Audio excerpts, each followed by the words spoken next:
오늘 메시지 6번은 제목이요. 다윗의 역사에서 볼 수 있는 영적인 원칙과 생명의 공과와 거룩한 경고입니다. 이 메시지 6번의 제목하고 비슷한 게 있죠. 메시지 3번. 그렇죠? 기억나죠? 거기는 이제 사무엘의 역사, 메시지 6번은 이제 다윗의 역사에서 볼 수 있는 영적인 원칙과 생명의 공과와 거룩한 경고입니다.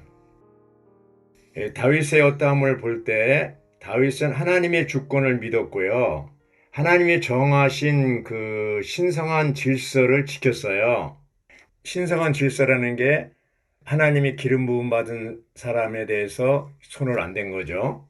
또 생명의 공과를 보면 다윗이 사울의 밑에서 같이 이제 붙여놨잖아요. 계속해서 훈련받는 거예요. 그래서 훈련받는 목적은 뭐냐면 자아, 또 육체, 또 타고난 생명, 다 처리받는 과정이죠. 사무엘 하 5장 4절에 보면요. 다윗이 몇 세에 이스라엘 백성의 왕이 됐냐 하면은 30세에 됐다고 30세. 그리고 사무엘이 다윗에게 기름 붓고 이제 왕으로 이렇게 위임했을 때가 15세예요, 15세. 예. 그러니까 15년간 훈련을 받은 거예요. 예. 그래서 어느 정도 온전케 돼서 이제 왕좌에 오른 거죠. 또 하나 구약 시대에 요셉이 있죠. 창세기 보면.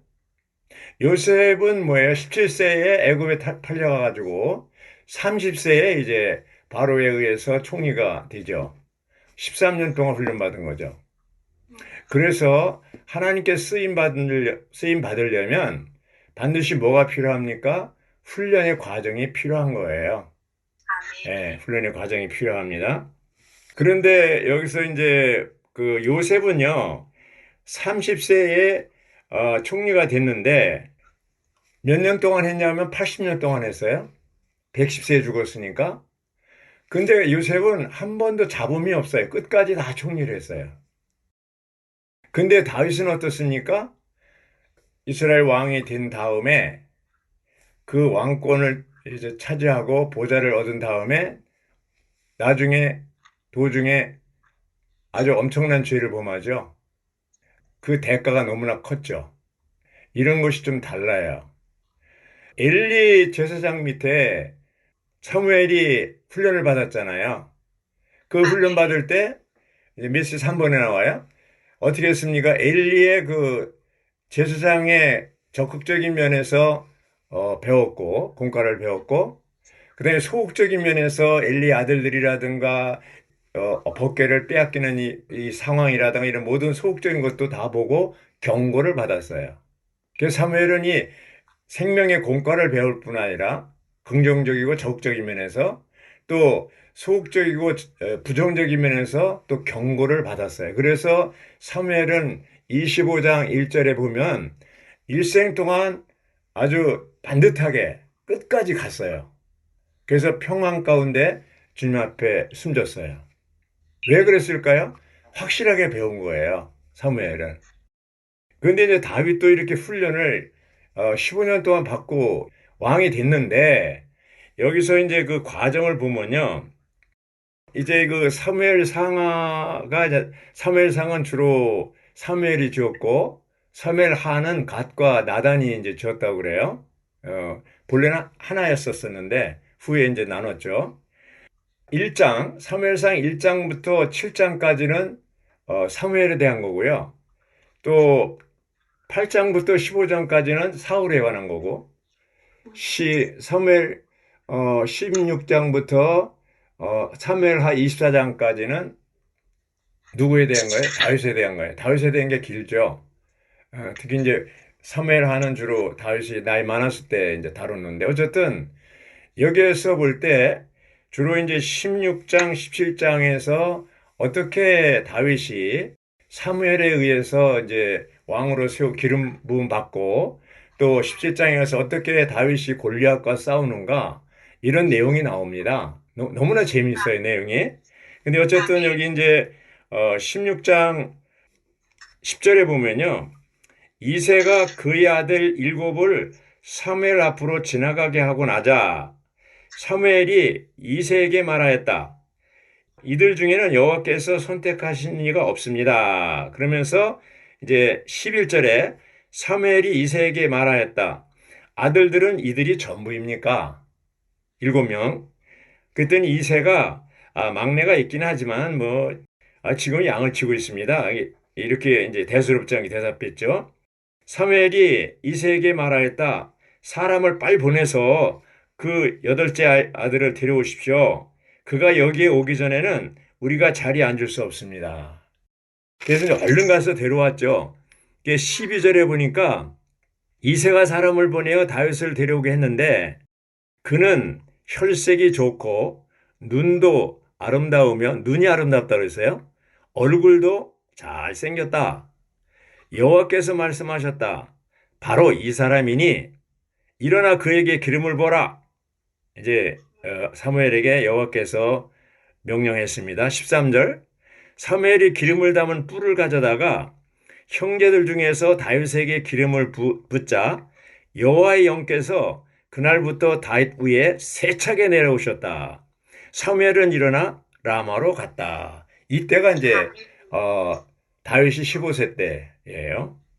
그런데 재미있는 거는 13절에는 아주 다윗에게 기름을 붓자 여호와의 영이 세차게 임했는데 그 다음 절 14절에는 또 이상한 일이 벌어졌어요. 여호와의 영께서 사울을 떠나셨고 여호와께서 보내신 악한 영이 그를 두렵게 하였다. 한 사람은 세차게 임했고요. 한 사람은 떠났어요. 재미있죠? 예.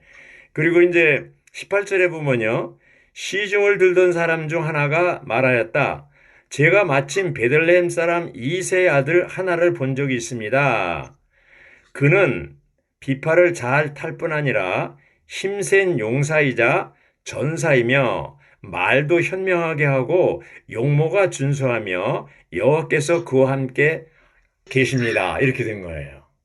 이제 왜냐하면 이 악신이 사울에게 임하니까 그 부하들이 비파를 잘 타는 사람을 구해서 한번 비파를 타면은 악신이 물러갈 수가 있다 그러니까 그럼 빨리 찾아봐라. 그러니까 부하 한 사람이 이제 이런 사람이 있었다. 그래가지고 이제 사울이 이새에게 사람을 보내서 빨리 그 양을 치고 있는 그대 아들 다윗을 내게 보내주시오. 이렇게 된 거예요. 그러니까 이새가 이제 아이고 이건 뭐야? 그러면서 나귀의 떡과 포도주 20절입니다. 한 가죽 부대와 새끼 염소를 실어서 아들 다윗 편으로 사울에게 보냈고요. 이제 21절 다윗이 사울에게 가서 그를 섬겼는데 사울이 다윗을 매우 사랑하였고 다윗은 사울의 무기병이 되었다. 그다음에 22절 사울이 이새에게 전가를 보내어 말하였다.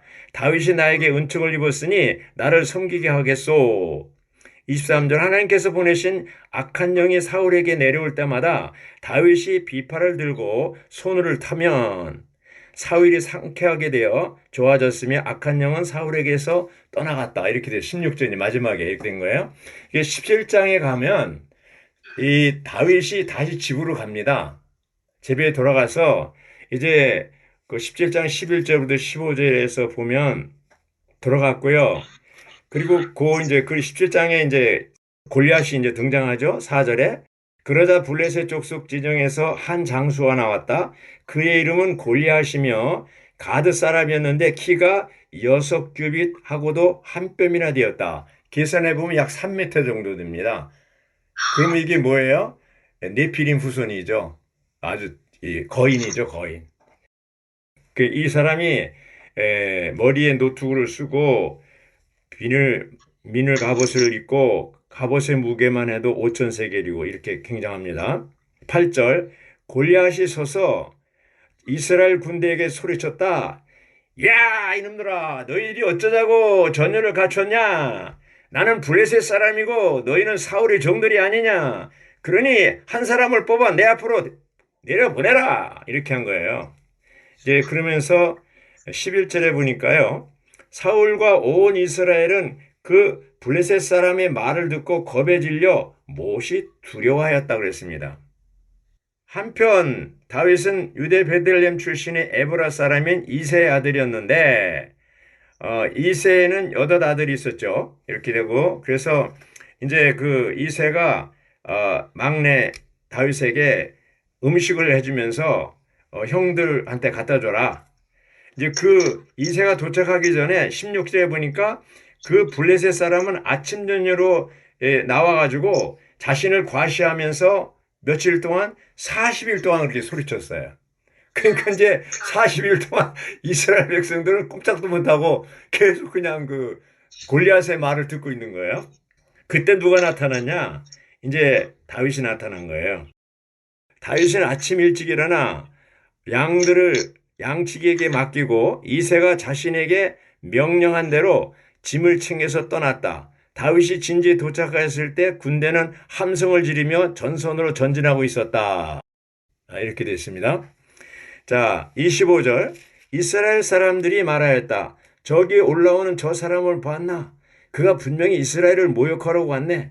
그런데 누구든지 그를 쳐 죽이는 사람에게는 왕께서 막대한 재물을 주어 부자가 되게 해주시고 게다가 따님을 그에게 아내로 주시며 그의 아버지의 집은 이스라엘에서 자유롭게 해주실 거라네. 이제 군대 안 간다는 거죠. 이게 그때 이제 다윗이 옆에 사람에게 물었어요. 저 블레셋 사람을 쳐 죽이고 이스라엘의 수치를 씻는 사람에게는 어떻게 해준답니까? 할례 받지 않은 블레셋 사람이 누구이기에 감히 살아계신 하나님의 군대를 모욕한다는 말인가 이렇게 얘기하고 있어요. 하여튼 이제 엘리압이 다윗을 야단치고 장면은 지나가고요. 자, 이렇게 했는데 37절에 가서 다윗이 말을 계속하였다. 저를 사울에게 하는 얘기입니다. 저를 사자의 발톱과 곰의 발톱에서 건져내신 여호와 그분께서 저 블레셋 사람의 손에서 저를 건져내실 것입니다. 그러자 사울이 다윗에게 말하였다. 가거라. 여호와께서 너와 함께 하시기를 바란다. 이렇게 해서 이제 간 겁니다. 누구한테? 골리앗한테 가는데 40절에 보니까 다윗은 손에 지팡이를 들고 개울에서 매끈한 돌 5개를 차돌이죠. 집어다가 갖고 있던 양치기 자루 곧 자기 그 가죽 주머니에 넣고 한 손에는 무리배를 들었습니다. 이 차돌을 이제 던지는 거죠. 그리고 나서 그 블레셋 사람에게 다 갔다고 했습니다. 자, 45절. 그러자 다윗이 그 블레셋 사람에게 말하였다. 너는 칼과 창과 단창을 들고 나에게 오지만 나는 네가 모욕한 이스라엘 군대의 하나님 만군의 여호와 이름으로 너에게 간다. 이렇게 했습니다. 46절. 오늘 여호와께서 너를 내 손에 붙여줄 것이니 내가 너를 쳐서 목을 자를 것이다. 그리고 나서 오늘 블레셋 족속 진영의 지체들을 하늘의 새와 땅의 동물에게 줄 것이다. 그러면 온 땅은 이스라엘의 하나님이 계신다는 것을 알게 될 것이다. 이때 그 다윗의 나이가 한 17세 정도 돼요. 초년이에요, 아주. 예, 아직은. 그래서 이 온 회중이 여호와께서 칼이나 창으로 구원하지 않으신다는 것을 알게 될 것이다. 왜냐하면 전쟁은 여호와께 속한 것이고 그분께서 너희를 우리 손에 넘겨주실 것이기 때문이야. 자, 이제 48절. 그 블레셋 사람이 일어나 다윗에 맞붙으려고 다가오자 다윗은 신속히 전선으로 나아가 그 블레셋 사람에게 달려갔어. 49절. 다윗이 자기 자루에 손을 넣어 돌 하나를 꺼내서 무린매로 던져 블레셋 사람의 이마를 맞췄어요. 야! 해가지고 팍 던졌는데 그게 어디라냐면 그 3m 되는 골리앗이 이마에 팍 박혀버렸어요. 그럼 어떻게 돼요? 그냥 퍽 쓰러졌어요. 예, 퍽 쓰러졌어요. 예. 그러자 돌이 골리앗 이마에 박혀 그가 얼굴을 땅에 박고 꼬꾸라졌어요. 재밌어요. 이렇게 다윗은 무린매와 돌 하나로 그 블레셋 사람 이기고 그 블레셋 사람을 쳐서 죽였으나 다윗에는 칼이 없어가지고 골리앗의 칼을 빼서 목을 잘라버렸어요.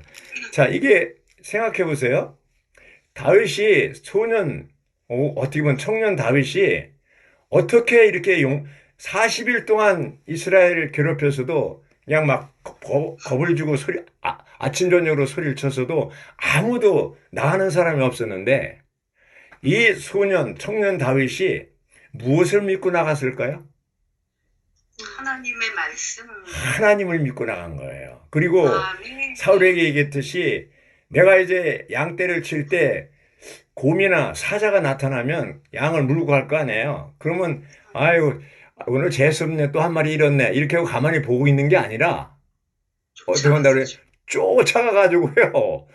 그 입에서 양을 빼가지고 곰이나 사자가 달려들면 수염을 잡고 쳐서 죽였다고 그랬어요. 아멘. 그러면 이 다윗이 어떤 사람이에요? 와, 대단한 사람 아닙니까? 예. 요즘에 17세 된 청년이 이런 사람이 있겠어요? 없어요. 하나님이 특별히 택한 그릇이에요. 57절 다윗이 그 블레셋 사람을 쳐 죽이고 돌아오자 아브넬이 다윗을 데려다가 사울 앞에 세웠다. 그때 다윗의 손에는 그 블레셋 사람의 머리가 들려 있었다. 58절 마지막 절이죠. 사울이 다윗에게 말하였다. 젊은이, 자네는 누구의 아들인가? 그러자 다윗이 대답하였다. 왕의 종인 베들레헴 사람 이세 아들입니다. 이렇게 얘기한 거예요. 여기 이상하지 않아요?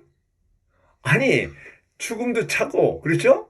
이렇게 했었잖아요. 만났었잖아요, 이미. 근데 그대가 누구 아들인가 이렇게 물어보는 게 이상하잖아요. 근데 이제 그 구약 개관, 워치마니가 쓴 구약 개관에 보니까 몇 가지를 얘기했어요. 이렇게 사울이 누구의 아들이라고 묻는 것은 사울이 이제 악신이 들렸을 때 비파를 펴가지고 이렇게 악신이 몰려가고 그랬잖아요. 그때 이제 정신이 혼미했을 거라는 거죠. 그래서 제대로 이렇게 몰랐고 또 하나는 뭐냐 하면 다윗이 어느 정도 자랐기 때문에 이게 이제 얼굴이 바뀌어서 모를 수도 있을 것이다. 뭐 이렇게 얘기하겠어요. 어쨌든 누구냐고 물어봤습니다. 자, 이제 18장으로 넘어갑니다. 4절 요나단은 입고 있던 겉옷을 벗어 다윗에게 건너 주었으며 자신의 겉옷뿐 아니라 심지어 자신의 칼과 활과 허리띠까지 주었다.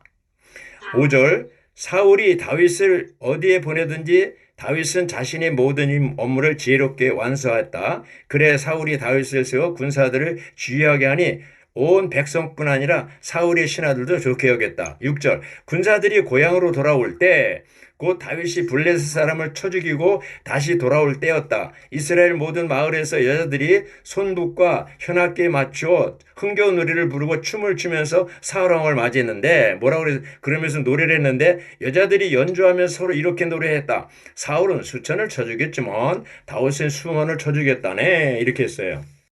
그래서 그 노래를 듣고 사울이 언짢아했다고 그랬어요. 왜 화를 냈다고 그랬어요. 아니 백성이 다윗의 공로는 수만이라 하고 나는 수천이라고 하면 그러나 다윗이 더 가질 게 뭐냐? 결국 왕국 말고 뭐 있겠냐? 그러면서 그때부터 사울은 다윗을 어떻게 했어요? 질시했다고 그랬어요. 시기한 거예요. 우리가 집회에서 신원할 때 내가 얘기할 때는 아멘도 안 하더니 다른 지체가 막 아멘하고 막 박수 쳐오고 할렐루야 막 그러면 어떻게 해요? 느낌이 생기잖아요. 질투를 할 수 있다는 거죠. 예. 이제 사울이 그런 이제 질투를 하게 된 겁니다. 어쨌든 여기서 우리가 이제 배울 수 있는 공과는 뭐냐면 이러한 사울 왕 밑에서 다윗은 철저하게 훈련을 받은 거예요. 이제 계속 쫓겨다녀요. 쫓겨다녀. 근데 이 몇 번의 죽음을 당할 때마다 누가 도와줬어요? 요나단이 도와줬고 미갈이 도와줬어요. 사울이 다윗을 죽이려고 하는 것을 못 죽이게 한 거예요. 하나님이 요나단을 통해서 미갈을 통해서 보호한 겁니다.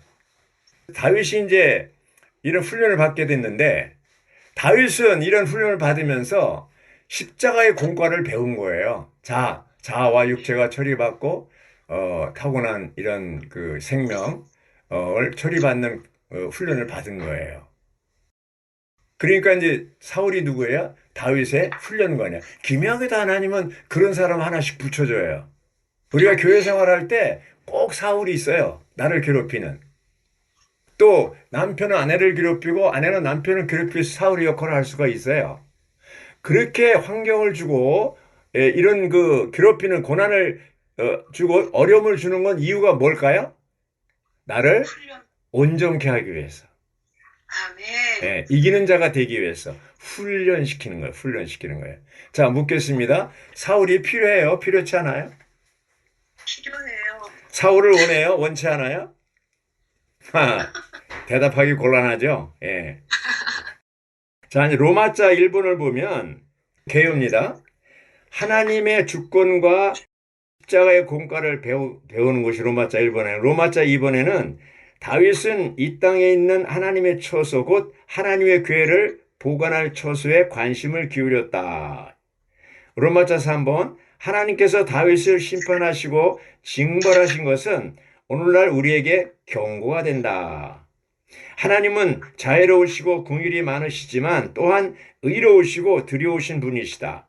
한 면에서 하나님은 다윗을 용서하셨지만 다른 한 면에서 하나님은 그분의 통치적인 다스림과 의에 따라 다윗을 징계하시고 징벌하셨다고 했습니다. 자, 우리가 이제 교회 생활할 때 모욕하는 사람이 있죠. 골리앗처럼.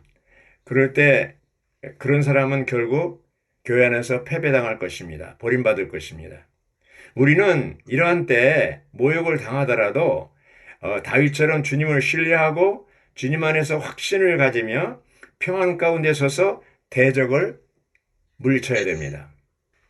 여기 이제 그 사울과 다윗을 볼 때 이렇게 붙여놓으니까 어떤 상황이 벌어졌냐면 사울은 하나님의 뜻에 반대되는 사람으로 드러났고 다윗은 어떻게 하나님의 마음에 맞는 사람으로 나타났다고 그랬습니다.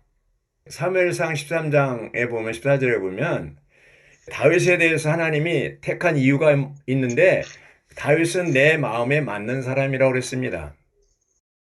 그리고 사도행전 13장 22절에서 바울은 이 말씀을 인용해서 바로 다윗은 하나님의 마음에 합한 자라고 했습니다. 자, 묻겠습니다. 하나님이 다윗에 대해서 내 마음에 맞는 사람, 합한 자라고 한 이유가 뭘까요? 바로 다윗은 하나님의 언약궤와 성전 건축에 관심이 많았습니다. 그래서 그는 이 사무엘하 7장에 가서 하나님의 성전을 건축하고 싶은 마음을 나단을 통해서 하나님께 알려줬습니다. 그런데 하나님은 다시 답변이 왔는데 뭐라고 그랬습니까? 너는 안 된다. 너는 안 되고 네 아들이 이제 성전을 건축할 것이다. 너는 너무 많이 전쟁에 사람 많이 죽였다. 평강의 아들이 아니다. 그래서 그렇게 했습니다. 그러면 이 다윗이 이런 선지자, 신원자의 말을 듣고 어떻게 했어요? 하나님 안 됩니다. 내가 해야 됩니다. 그랬어요. 끝났어요. 하나님의 말씀을 그대로 순종했습니다. 이렇게 하기가 쉽지 않다는 거죠. 아까 이제 전유선자매도 바보자매 얘기를 했지만, 주님이 하지 말라고 했을 때 그냥 그대로 순종해서 스톱할 수 없는 사람은 하나님께 쓰임받을 수 없는 사람이라고 그랬어요. 대부분이 교회 안에 사역 안에서 문제를 일으킨 사람들이 어떤 사람이냐면 똑똑한 사람들이고 잘난 사람들이고 능력 있는 사람들이에요. 그 사람들은 뭐예요? 스톱할 줄 모르는 거예요. 자기 하고 싶은 대로 막 하는 거예요. 근데 다윗은 뭐예요? 안 했습니다. 이게 참 어려운 겁니다. 이제 주님 앞에 다루심 받고 십자가의 공과를 배운 사람만이 이런 사람이 될 수가 있습니다. 아멘. 할렐루야. 특히 다윗에게 우리가 배울 수 있는 것은 그는 하나님의 주권을 믿을 뿐 아니라 하나님이 정하신 그 세운 기름 부음 받은 그 사람에 대해서 신상 그 질서를 지켰어요. 두 번씩이나 사울을 죽일 수 있는 기회가 있는데도 다 손대지 않았습니다. 왜? 기름 부음 받은 사람을 내가 할 수가 없다는 겁니다.